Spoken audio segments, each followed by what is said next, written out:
Good afternoon, everyone. I am Camila Correa, and along with Santiago Jaramillo, we are going to talk about Mexico's autonomy regarding its trade relations with the world.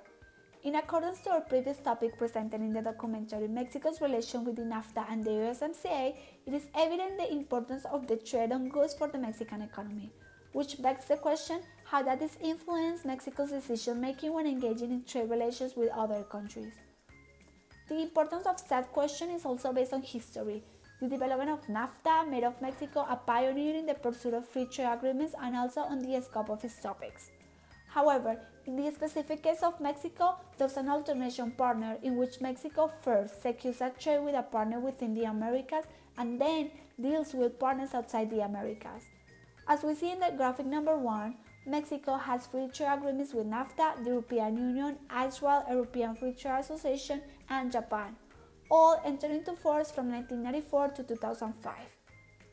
The graphic number 2 shows Mexico's free trade agreements with Colombia, Chile, Uruguay, Bolivia, Central America, the Pacific Alliance, and Panama, all entered into force after NAFTA was signed. So, when we take into account the colonial roots in the Spanish-speaking population of Mexico, it is sensible to position it as a part of Latin America. But when we look at its economic ties with the United States and Canada, we can say that Mexico is part of North America. For this exercise, we will assume that Mexico is part of Latin America, which contradicts the standard practice in Europe and the Americas to secure agreements first to geographically close partners and then others. Mexico is the only country which is geographically close but also a major trade partner within the United States. This overwhelming dominance of the US is complemented by a relatively important role for places like Canada, Germany, and China.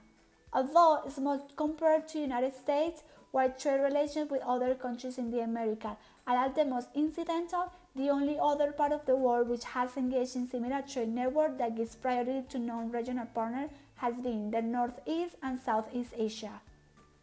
In the graphic, we can see Mexico's top export partners, which are United States, Canada, Germany, China, Taipei, Brazil, and Japan. And in the following graphic, we can see Mexico's top import partners, which are United States, China, Japan, Germany, Korea, Malaysia, and Canada. But what's the implicit motivation of Mexico for pursuing this? The short answer is supply chains. There is a pattern in which Mexico's competitive advantages regarding wages and standards coupled with the shared border with the United States, making it an ideal stepping stone for entering into that market, where the flows of goods both inbound and outbound are driven by this entry goal. In the following graphic, we can evidence Mexico's trade with the United States, where the main products are vehicles, machinery and mechanical appliances, electrical equipment, optical and photographic instruments, furniture, and plastics. The top main products between Mexico and Canada are the same as Mexico's relation with the United States, with the difference that optical and photographic instruments are replaced by commodities in exports. And regarding the imports, vehicles are the top products in Canada, while the United States are minerals, fuels, and oils. In the following graphic, we can evidence the top main products for imports and exports in China, that are identical to the top products between Mexico, United States, and Canada. The small difference is that the exports or slag and ash represent the first product exported to China, which is around 40% of its trade. In regards to the Mexico's trade with Germany, we can state that the products are exactly the same as with the United States, Canada, and China. Lastly, in the following graphic, we can evidence the top main products and exports to Japan. This has, however, repeated a regrettable development which echoes those of some Latin American countries, which is a great dependence on foreign markets and traditional trade partners for economic growth, stability. As we see in this chart, Mexico's overall dependence on trade to sustain its GDP went from 30%, little over 30% in the 1980s, all the way to 75% then in the late 2010s. This has another aggravating feature. Of this 75%, and more than 90% is headed towards the United States.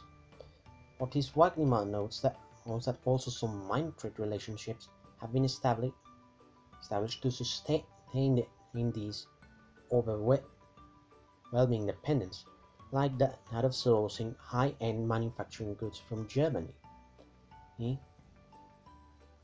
for certain supply chains.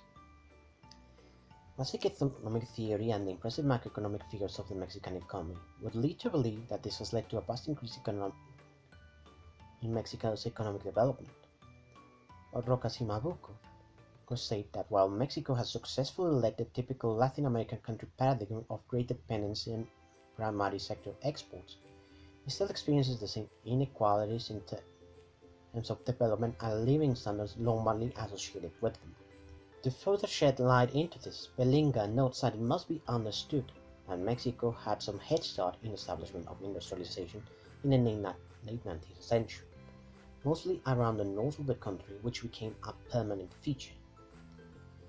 This was first boosted by the maquiladora industry system in the 1970s, which boosted the participation of light manufacturing, which later evolved into the manufacturing of electronics. This has vastly improved the technification and productivity of the maquiladora system, although it must be noted that legally speaking this system no longer exists. Yes. However, this system, along with the larger industrial sector, remains largely unlinked to other industries in Mexico, for example food processing and some primary sector industries that are still relevant in Mexico like oil. This does not allow for the spillover of technical improvement or productivity gains. There's also the great problem that most of the inputs of industry have little value and mostly rely on the local most of labor in Mexico to be competitive. As we see in this chart, ever since the 1980s, these primary and traditional industries have lost a great deal of ground when it comes to being part of Mexico's exports. While we see industrial technological production, durable industrial goods take an increasingly large share. On this larger industrial sector, we see a concentration around the automotive sector and telecommunications, a far world away from the maquiladora industry. These are fundamental in the main type of trade that underpins Mexican imports and exports, intra-industry trade. Mendoza in 2016 explains that Mexico's intra-industry trade is built around vertical trade, defined by Flam and Helpman in 1997, as the trading of commodities of the same industries with different unit cost, based on different factor endowments, consumer preference, or income distributions. This intra-industry trade has been shown continuous growth for the last 20 years. However, it is also not immune from other market trends, which has seen an important increase of imports from China, which has a complex set of roles as a competitor in the manufacture of consumer goods, a supplier of capital goods and inputs, and as well as a receptor of some primary exports. This intra-industry trade has been heavily concentrated around the north of the country, which had been developed around a number of inclusive groups with privileged access to capital, sheltered in a highly protected market. Industries were often set up in a logically integrated fashion or in a not integrated fashion whatsoever, reflecting the reactive nature of the since they were quite early in the industrialization process. The contained conditions of these industries ended in the second half of the 1980s, which led to substantial FDI influxes, but configured solely around the two lines of industry previously mentioned, which shows that these different liberalization strategies have not represented the quantum jump often associated with industrialization in terms of the diversification of partners, spread of technical expertise to other industries, and a general increase in the added value of exports. To summarize, the Mexican use of FTAs does not follow the pattern of other Latin American states of securing accords with their closest neighbors first. It first secures them with partners that have trade complementarities with its internal productive apparatus, which since the 1980s has moved from a primary sector focus towards a manufacturing focus, taking advantage of the endowments of a pre-existing industrial base, lower labor costs, and the proximity to US markets. While this has significantly lessened Mexico's dependence on primary sector exports, a trait that most Latin American background economies have, it has also brought significant challenges.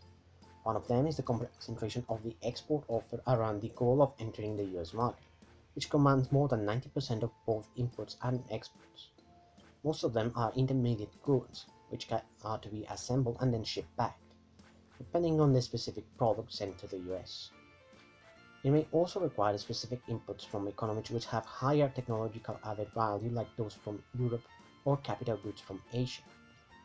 In the later, this has become a complicated relationship in the particular case of China, as it's also a competitor in the labor or intensive manufacturing sector. Advocates of this type of industrialization often assume that this will see a complete overhaul of the economy, in which the new technological capabilities and productivity gains will spill over to other industries and increase overall incomes in a significant manner. This has not been the case in Mexico. This can be related to the poor linkages between export-driving industries and other industries in the economy, the little added value of most of these exports, since most of them are just assembled in Mexico, and the almost absolute reliance on labor costs as a competitive advantage. This means that Mexico decides its economic strategy not based on political affinities or a greater economic vision, but on its robust dependence on manufactured goods exports, almost exclusively directed at the US, which have been driven by considerable intra-industry vertical trade, which requires significant inputs from other countries with higher added value, which are then to be assembled and then shipped up north, taking advantage of low labor costs and proximity.